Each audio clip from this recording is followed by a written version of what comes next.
uh, honorable professors, delegates. Let me start on a personal note before I go to my presentation. I think the primary objective of my being here was to make the presentation, but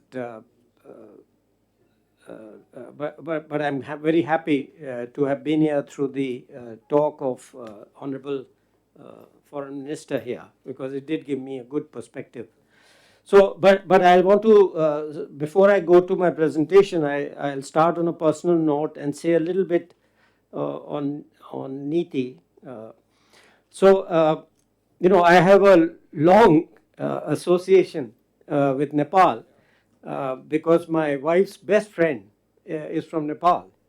So we hear about Nepal every time she visits Nepal, because either on the way in or on the way out, she makes it a point to stop and either stay with us or have a meal with us. And so does her husband, who happens to be an Indian. But also in Niti, about 6 months ago, I had the pleasure of meeting with a delegation of, I think, about 8 to 10 people from the Nepalese Planning Commission. And one of the questions they raised was about Niti versus Planning Commission. So I'll just start by saying a little bit on that before I go to. The old Planning Commission, which was abolished in 2014, was basically India's version of centralized planning. Now, you all know, I mean, especially those of you who are older. I just met somebody who's older than me, Professor Saab here, but the youngsters will not know. The USSR, the original centralized planning was the USSR, so we had our own version of it, where there were national plans, state plans, and a whole lot of money which was distributed for these. But it was all top-down. That Planning Commission has been abolished in 2014, and we have something called Niti, which stands for National Institution for Transforming India.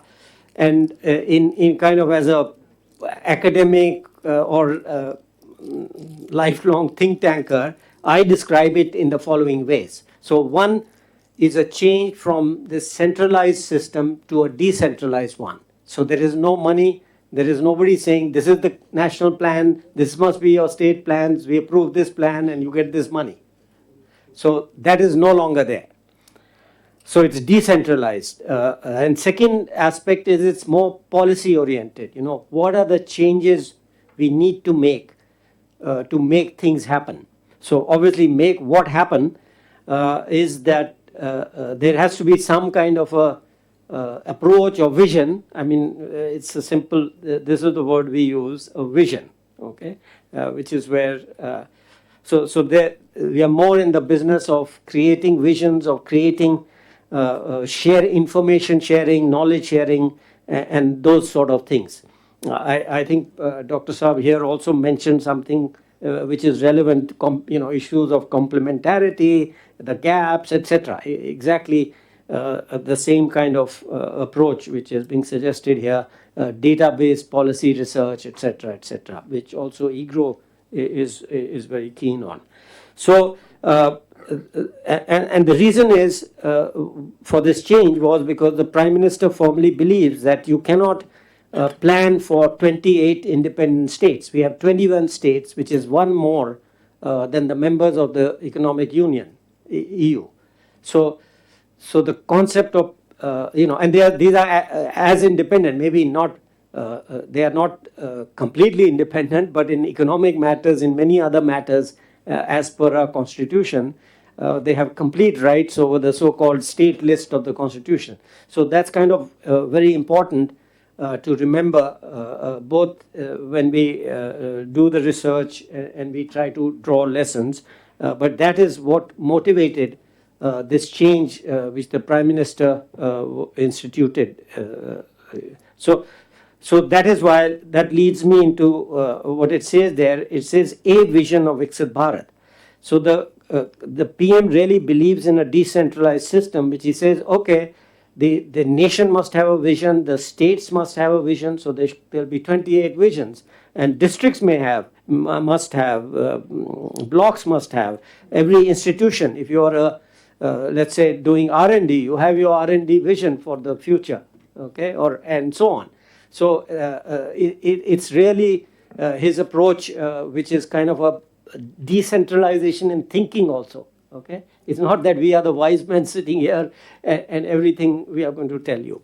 So with those preliminaries, let me go to my presentation, which is, as it says, a vision. So I am a Niti member, but this is not the vision of Niti, because there is no such thing. We don't have a centralized vision. So that is why I call it a vision. You can say that as a member of Niti sitting there, this is my vision, or whatever you want to look at it, but it is not, I'm not presenting specifically, let's say, the government's vision or anything. Okay, so with that introduction, let me start next. So what I'm going to talk about is really the future. So I think, Charan, because we don't have time to go to the past, there are questions of the current and past. Perhaps if we have time, we can take some questions. But my focus is on the future, which is the way we are thinking now about India in the future. So I will basically 3 or 4 major points. Before we think about big things for the future, we have to be clear, where are we? So my first part of my presentation in how are we positioned for this future. Then looking at the opportunities and challenges which are there. Opportunity, it turns out the global structure, how it's changing, etc., which may be of interest also to all of you who may not be that directly working on India, but this is going to affect every country in the world. So think of it from that perspective, that I'm looking at the various changes which are happening internationally, which provide an opportunity for India. I mean, the implication for other countries you or the conference may consider. The challenges which are well known to many of us, but I think they are important for us only to be aware of. And finally, I'll give you a little picture of the projected where we believe we can and will reach. Next. So where do we stand? So I will go quickly over 4 or 5 issues. What has been happening to per capita growth, employment and wages, poverty and distribution. If you read newspapers, you'll hear a lot about this. But you can see this as an illustration of what very rightly Dr. Wagle said. We must have a data-based approach. You know, everybody can have an opinion, but first we have to say, what is the data? What is it showing us? Okay, and then we must analyze it and then develop whatever policy or views we have. So I was very impressed. You really focused on things the way I actually approach my work in Niti. Poverty and some social indicators, not enough time to cover everything, but I'll just give you an idea of how I kind of look at it and analyze these things. Next. So one key element, this is a plot of, most of the data which I'm going to give you is taken from international sources. Whenever I compare, it's the WDI World Bank indicators. So in this I have 2 graphs. The blue one, the dots represent the difference between the rate of growth of India versus the average rate of growth of the world, taken from the WDI. And the red dots indicate India's growth relative to China. So India's growth minus China's growth. So let's focus on the top one first. The first thing you notice is that there is a lot of fluctuation. Okay, rates of growth fluctuate. And the point I want to make here is that when we are looking at the future, we are talking about 10 years from now, 2030, 2047 or 2050. As an academic, I find it easier to talk about 2050. Of course, the Indian government is focused on 2047 because it's 100 years of India. But when we are looking at such long term, this 1 or 2 years really does not matter. Because you can never have such a precise forecast. So what does it show? What it shows is that India's rate of growth, that trend line, the rate of growth has been expanding relative to the world. Okay, so that's the first picture you have. And then the second one, relative to China, which is in the negative territory, i.e. China's growth, as all of you know, was higher than ours. So India minus China is below, right? Below the zero line.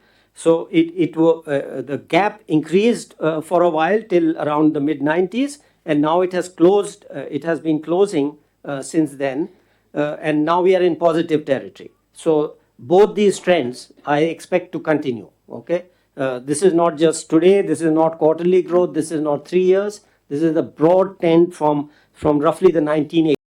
Next.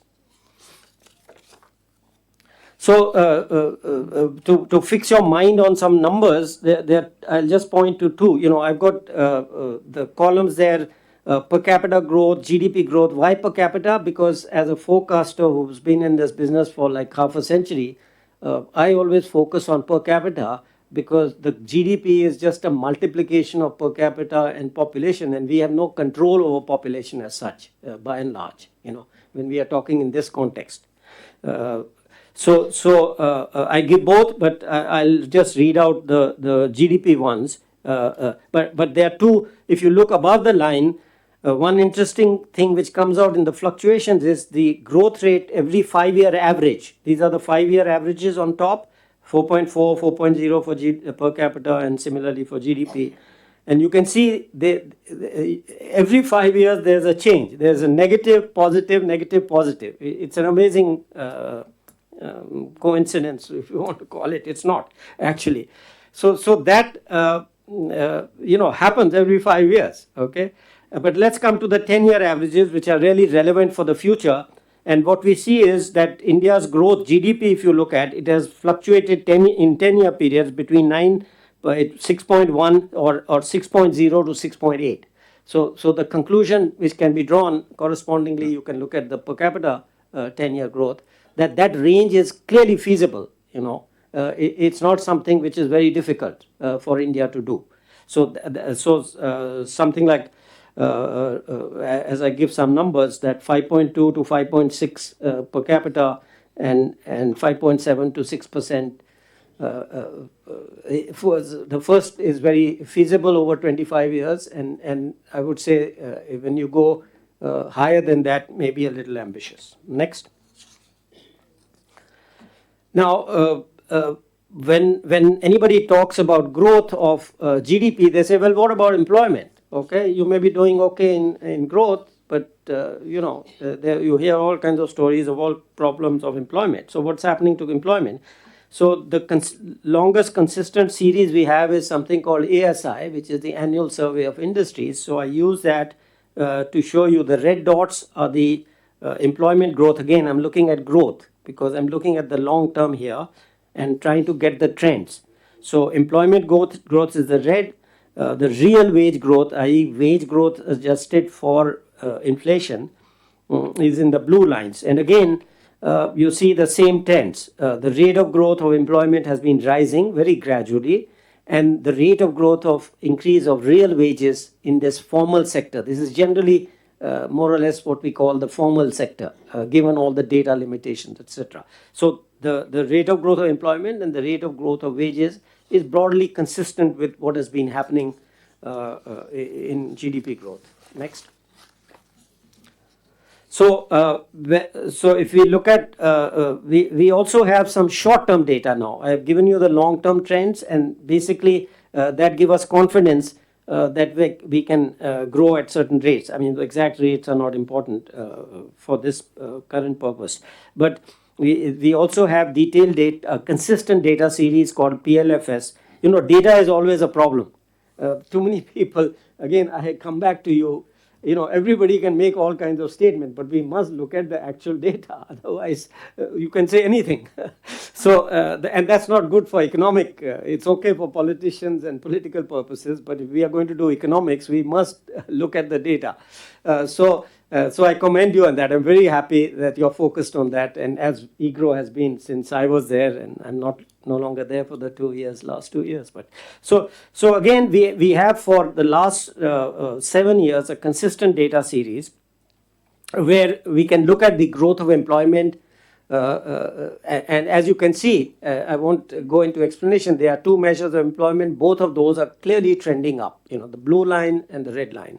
The wage data in this is a little problematic, but broad picture tells us that the fastest growth of real wages is actually in casual workers. So there is this myth which says that there is no jobs and people are being forced to go into casual work. Okay.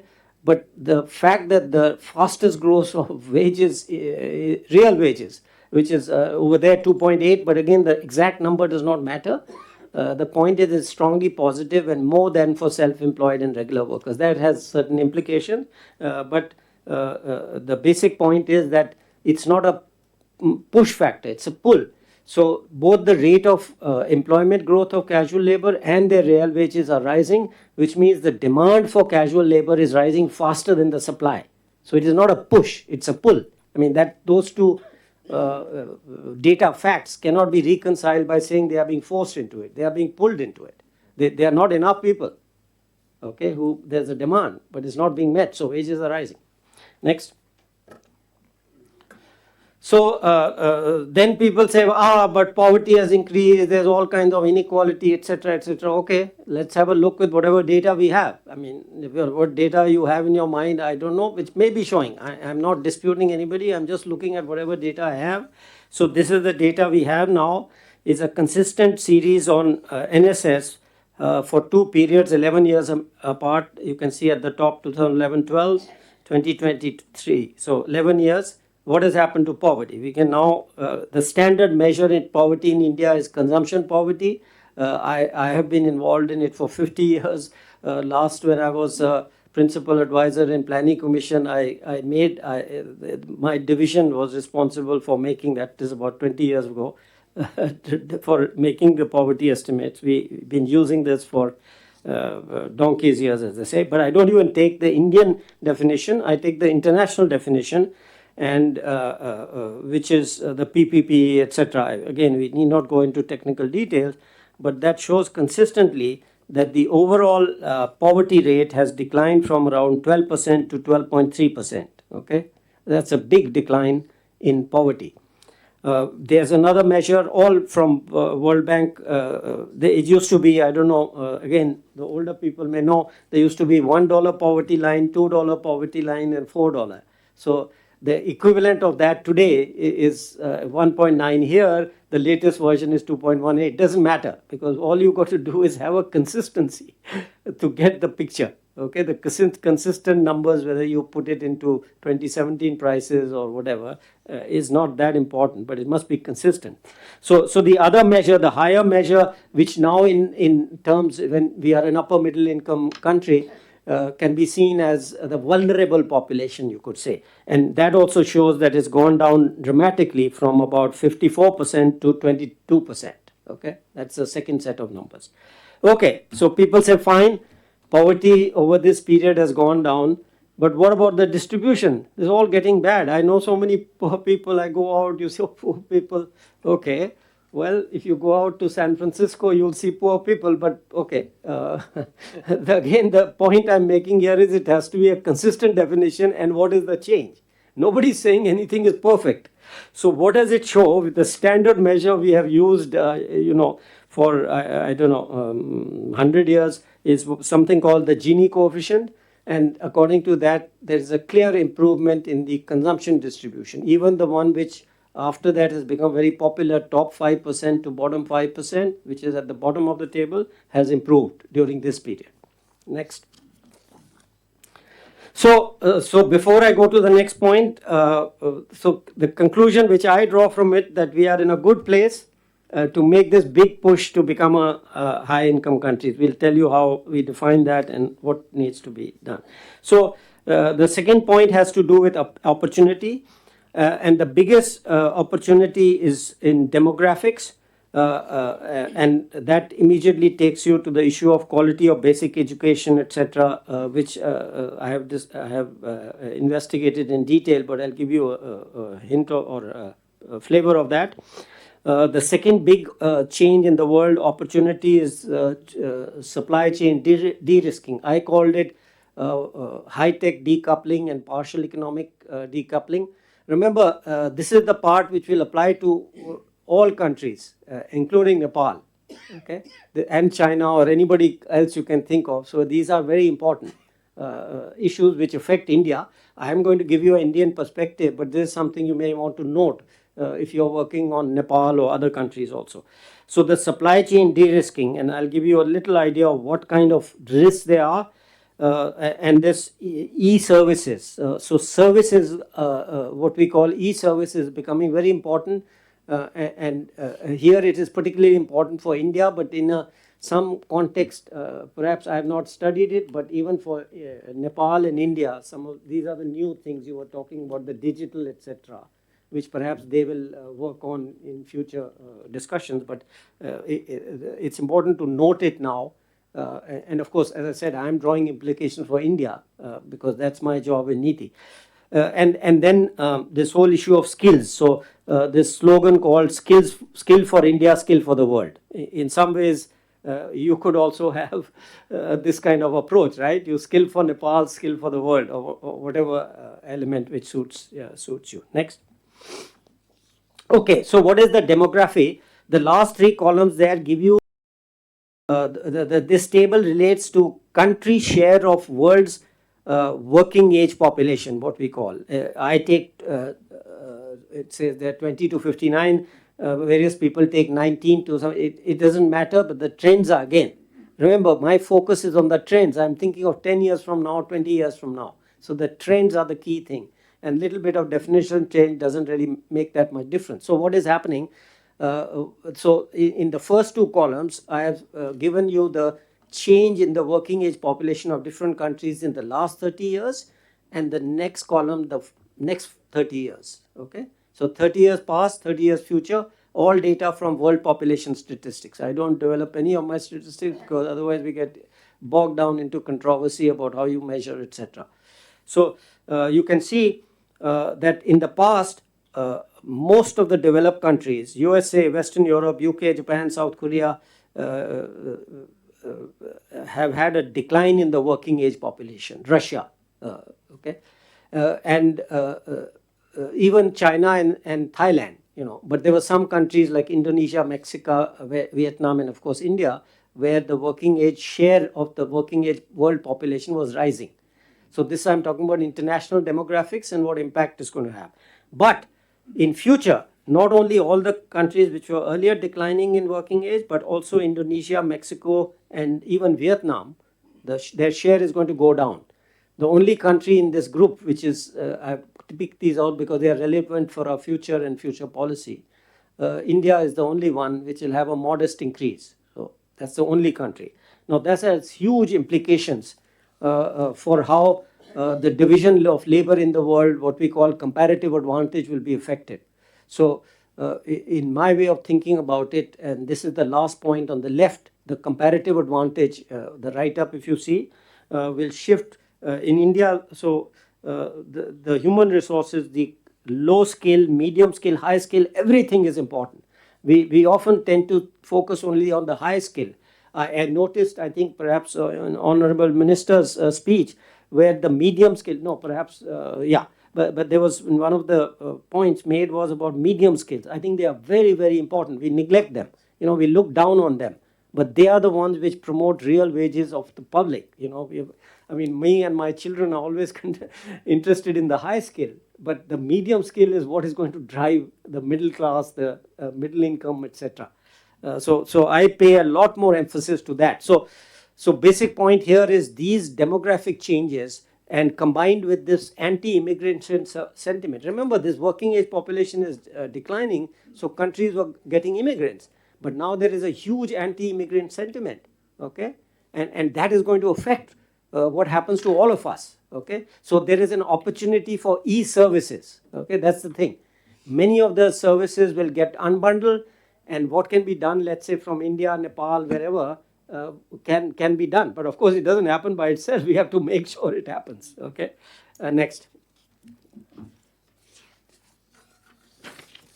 So this is more India specific, but one of the there's been a lot of debate in India about whether we should have FTAs, join RCEP and so on, look east type of, not look east, we are looking east, of course, but whether FTAs with the ASEAN, we actually already have a FTA with ASEAN, we have an FTA with Japan, with South Korea. We don't have FTAs with the Western countries. And still we keep talking about whether we should join RCEP, which is only difference is China is there. And all the others we already have an FTA. So what I wanted to demonstrate here is that there is a misperception in my view, okay, that of the importance of China versus the Western countries. In my view, so what I've given you is some data on US, EU, Japan, UK, and ROK, Korea. These are the same countries, remember, where I gave you the demographics, okay? The demographics is going to drive the comparative advantage and the trade, okay? That's why I'm presenting these. So what is the implication of, I've given some table, let me read out some of the important things which come out. These 5 countries or economies are the source of 60% of global FDI, okay? That is 7 times that of China. They import 53% of world manufactured imports, which is 5 times that of China. So if we look at it from India's perspective and we want to grow manufacturing, it's obvious what is more important. The FTA with the US, EU, Japan and ROK we already have. So UK, US, EU is much more important if we want to grow manufacturers, because you cannot grow manufacturers without exports. Okay, it's never happened. I mean, in recent history. And even Japan, UK, and Korea constitute as large a market for foreign manufactured goods as China. They don't import. Okay, so it has no benefit for us. If they don't import, we have to export. If you want to build scale, you have to have a domestic market and exports. Again, to some extent, these are relevant for Nepal also, but that was not my object here, but the others can draw the implication. So the bottom line for us is we need those FTAs with US, EU, UK. I don't know whether I've given an example later. Perhaps go to the next one. No, that's different. But let me give it here before I forget. The Vietnam's FTA with EU immediately gives them a 12.5% advantage over us. So people say, they are much better infrastructure, etc. No, till 10 years ago, they had a much worse infrastructure. That 12.5% matters a lot. Next.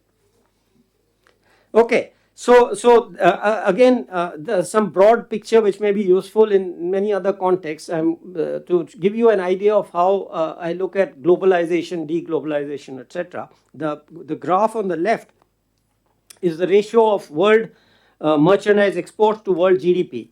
And you can see that the first peak, that is 2008, that's a global financial crisis, okay? So there was a huge period of increase from early 2000s or maybe even earlier, where this ratio increased tremendously, okay? The result was, there was one country which saw this and benefited from it. You can guess, but it's the red one on the right. So China utilized this, and that's fair enough.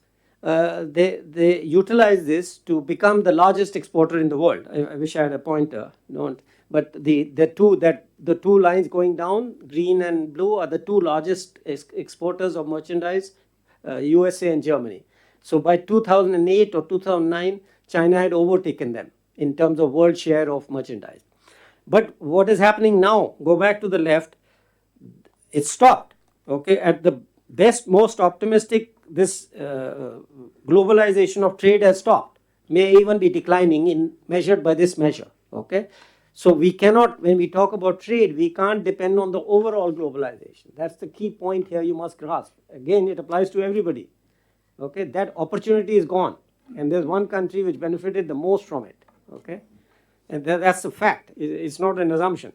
Okay, so the second point here, if you look at it, that after that 2008, the global trade is going down, but China's share keeps going up and up. Frankly, as an economist, there's only one implication. It is not market driven, okay? And China is a socialist market economy. I don't have time to give a lecture on, sometime I may give that in Egrow also, I have not given. So that has a lot of implication. Next. They are not a market economy. And the graph on manufactured exports is even more relevant. You see that the four largest exporters in the world were Japan, Germany, and EU. And again, this shows that their share of manufactured exports went over them by 2008. If that last dot above them all is actually 2007, okay, or 2008, the 7 or 8. But they keep growing, okay? It doesn't happen in market economies, okay? So this is a big issue for us. Why? Next.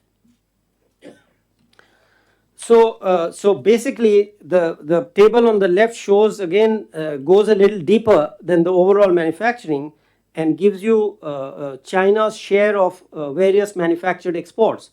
And these are sorted by their share. So I'll start with the top and tell you something about the reds in the middle. So the top share is 67%, 2/3, let's say, in pottery. Now, pottery, you say, how does it matter? Well, guess who it matters to? A month ago, there was a story about Thailand. Pottery making is very important for the north of Thailand. And they were afraid that the pottery industry is in the process of being wiped out. Okay, this is 22 data. I wouldn't be surprised if the 25 data shows that this is not 67 but 75%.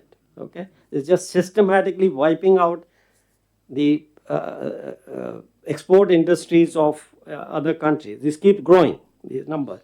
What's the red one? So the basic thing is, we had an Anti-Monopolies Act, India had. US has an Antitrust Act. You say monopolies are bad, okay? But this is the biggest monopoly the world has ever seen. Believe me, nobody else in the world has had such a high share of manufactured exports, okay?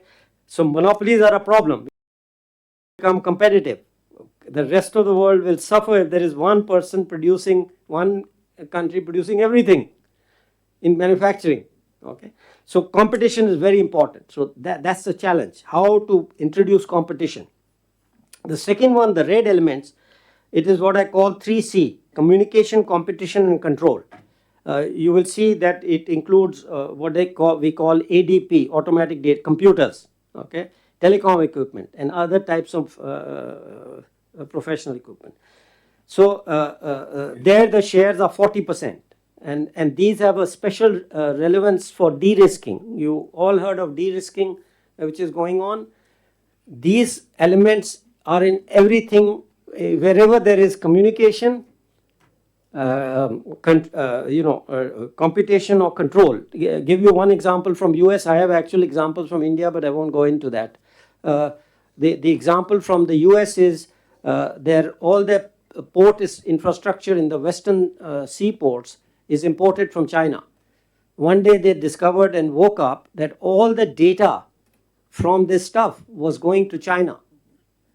Okay, if the data is going, remember, communication, computation, control.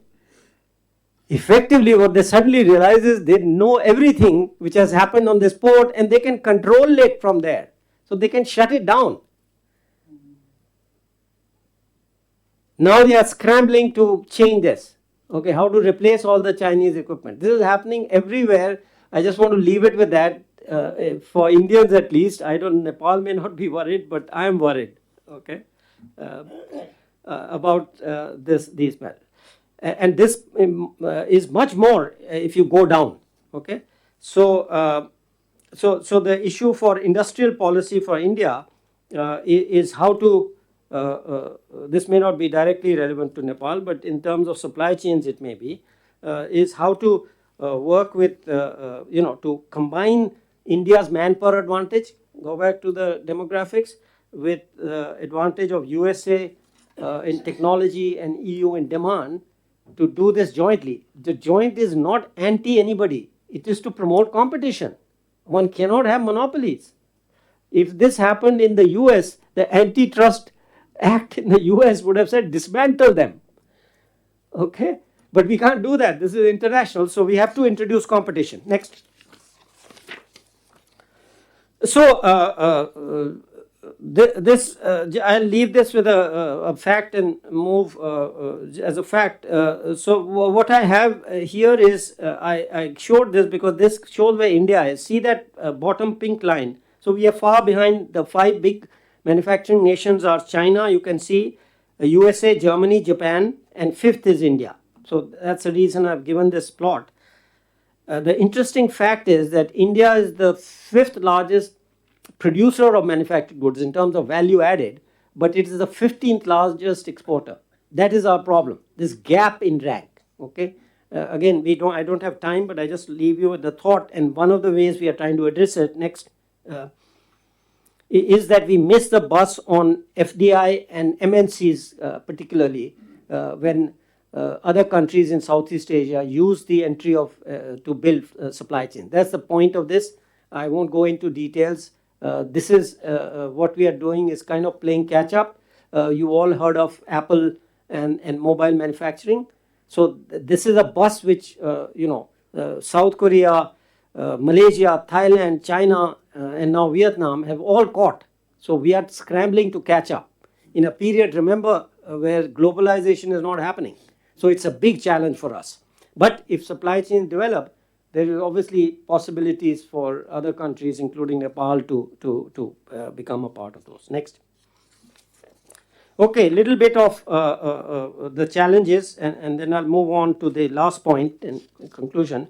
So the way, again, I look at various things. So this is a plot of total labor force participation and the male there. So the way I look at it is I take most of the countries, all the countries in the world which have the data, let's say, of total labor force participation rate, and plot them and put a trend line. And then I look at where India is relative to that line. Okay, so if you look at the pink line and the pink dots, I don't know whether you can see them, but our labor force participation is low relative to what it should be. I think it's very vague. I'm not sure you can see it, but let's leave it. So what that tells me, and why is that? If we do the analysis, we find that the male labor force participation is very high. It actually is high, almost comparable or even higher than in developed countries. Okay, but the female labor force is very low.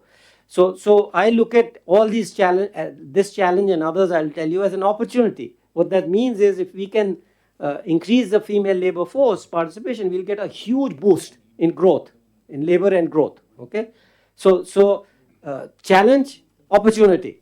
That will allow me to grow faster than I would have otherwise. Okay, so the good news is the share of females in rural employment and in manufacturing employment is rising in the last few years. Next. And then I do similar things for education, etc. Here I may be worth it because this again may be relevant for Nepal, is if you look at the top line, blue, and that red dot on the left, right on top, below where it says India something, okay? That shows that the primary completion rate is very high in India relative to our per capita GDP, and now equal to anything we would want to achieve, okay? So we don't have a problem there. This will go on. The slight issue is the one below, where we look at something called minimum reading proficiency. So formally, you have a degree, okay, or something which says certificate, you've completed primary school, but only 40% of the children can actually read at the minimum level, okay. This is not a unique Indian problem. So again, it may be relevant to Nepal. But fortunately, in the time we have this international data, India is a little bit above the line, but that's not a consolation. If we are going to become an upper middle income country in the next 7 years or 23 years, upper middle, we have to rapidly increase this quality, okay, rapidly, okay. So the next dot tells you where we have to be at least in the, this is the lower graph, and the second dot in the middle there. We have to be in, whenever we become, I'll tell you when I plan to become an upper middle and a high income country, right? So the point is this perspective which I use can be used by everybody to pace themselves. You know, what I've always objected to is arbitrary. You just pick out some country from somewhere which you think is the relevant person. I said, forget it. Let's have all the countries in the world, see where the line lies, and then compare that. That doesn't mean you shouldn't do better. Of course, if you can't do better, you must.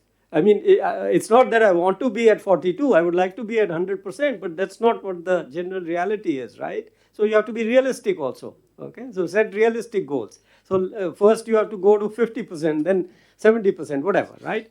So this process allows you to set realistic goals. Obviously, we would love to exceed them. Next. I just put this on the middle. I think I'm running out of time here.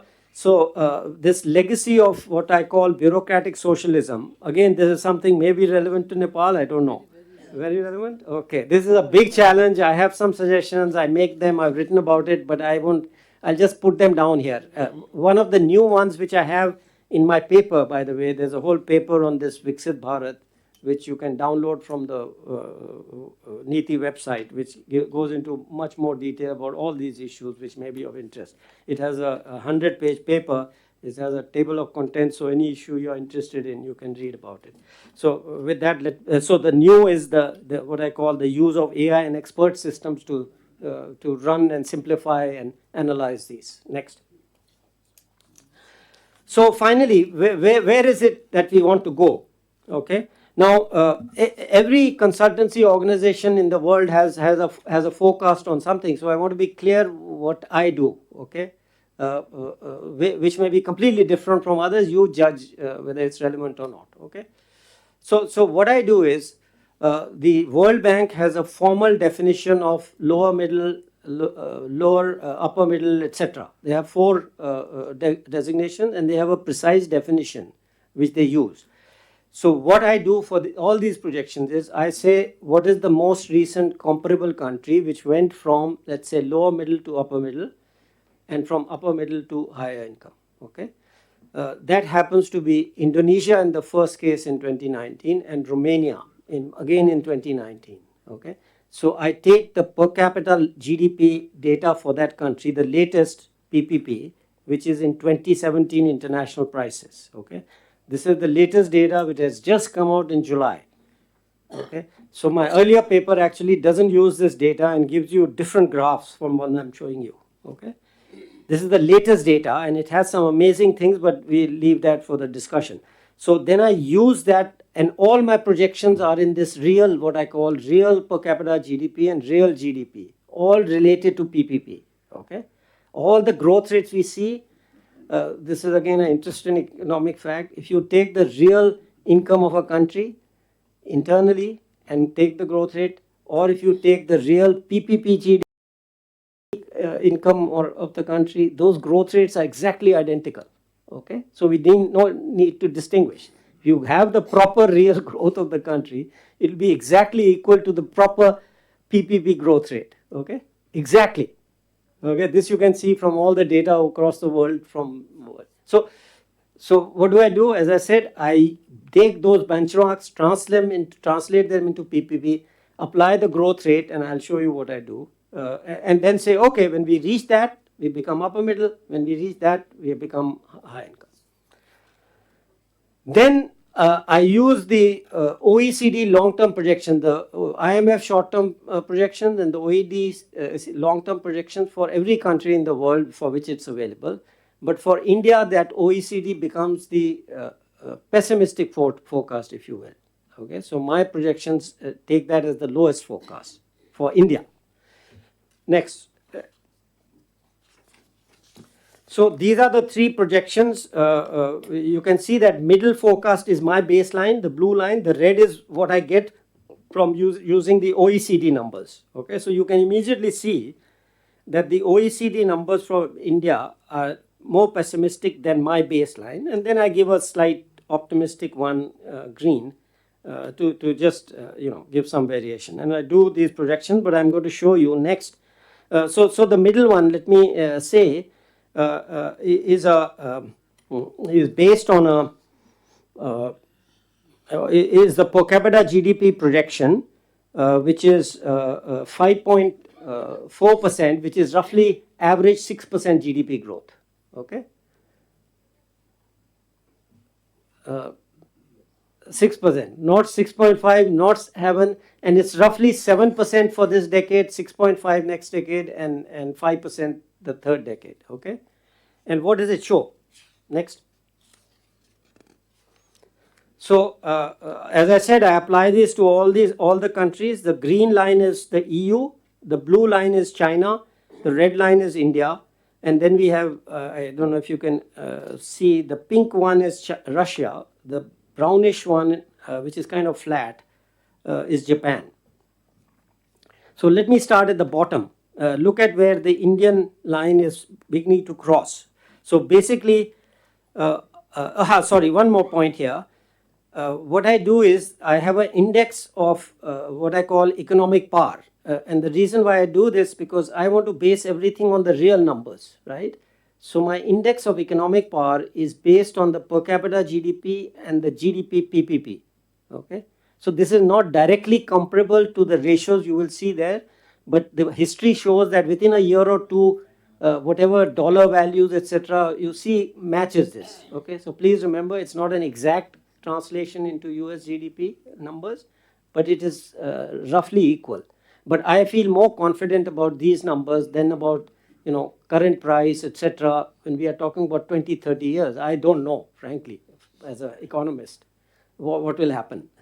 It can be anything. But this I'm pretty confident about.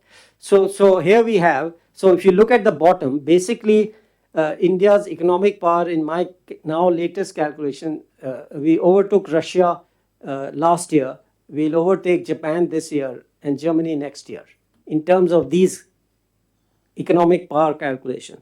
UK was 2-3 years ago. Okay, that's the first point. Okay, the interesting thing, just as an aside, I just read a tweet 2 days ago on President Putin. I was quite surprised actually. This, our foreign policy people should take note. He said Russia is the fourth power. Manjeet may want to comment on it later. Behind US, China and India. Actually, that's exactly what this thing shows. That it will be true from next year, next year or the year after. So that's interesting. So I took that as an endorsement. Okay, now let's go up there. Now, the blue line is China. Okay, a lot of research has been done recently which shows that, and this is solid research, it's not just OECD, which shows that China's growth rate will go down to roughly 2.8%. So that is inside this thing, not my own projection, but the OECD. The EU is there. So the interesting part here is, let's conclude. You see the red line, which I've told you the bottom. On the top, we will overtake by 2050. We will have overtaken the EU in terms of economic power and be within a shouting range of China. Again, please don't take the exact number seriously. I'm talking about a trend, a closing of gaps, and so on. So finally, in terms of India's GDP, so these appear very precise, but they are not supposed to be precise. They are supposed to give you a trend of where the world economy is headed. Okay, there could be shocks which affect every country, in which case everything will. That's why these are all ratios. So actually, if things affect everybody, these will not change. But if it is differential impacts, it will change. Okay, that is, I have not taken account of those. We economists make different projections, which I said, which are easy. So these numbers will, as I say in the last line, if we think of GDP in current US dollars, this will happen, maybe 2-3 years later than the dates which I have given you. Next. Okay, so the same thing, I've already given you an indication. So the same process we can follow with international and say, okay, take every social indicator. Let's say life expectancy I've shown here. One can say, okay, where are we? It turns out here we are worse than where we should be. And so we have a big challenge to go up in the next 7 years, 10 years, 25 years. Next. So, conclusion, we are well placed to become a UMIC, HIC. The numbers which I get are not as difficult as everybody else seems to think. So let me warn you, please do not take these at face value. You can dispute them. There are people who are saying we need 7%, 8%. I don't know, 9% growth for the next to 30 years. My numbers do not support that. Okay, we don't need 9%. The problem is that the history of growth shows that after you accelerate growth, the most difficult problem is sustaining it. Every shock tends to derail you.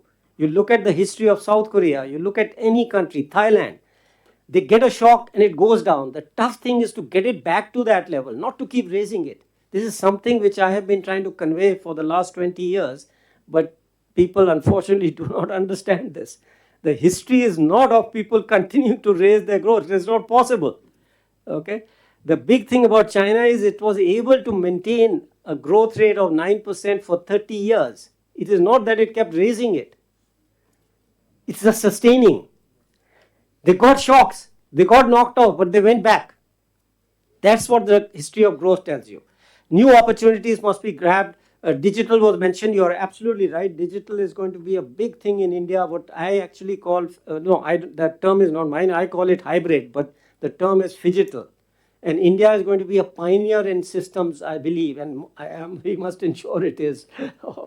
All the Indians here, but you can perhaps think of the Nepalese side also.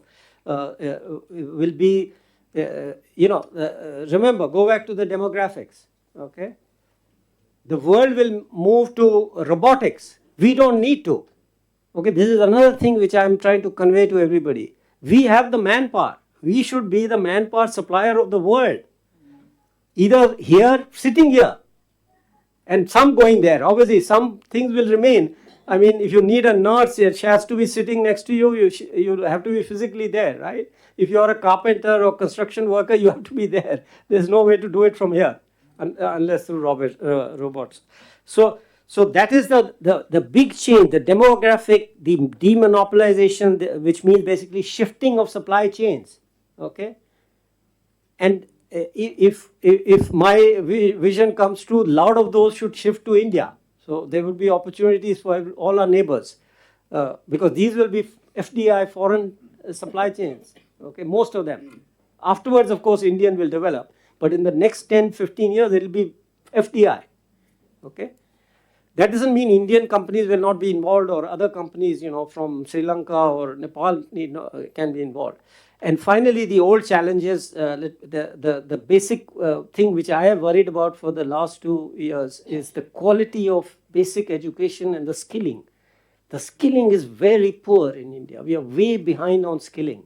Okay, I don't know enough about Nepal. Maybe you can explore.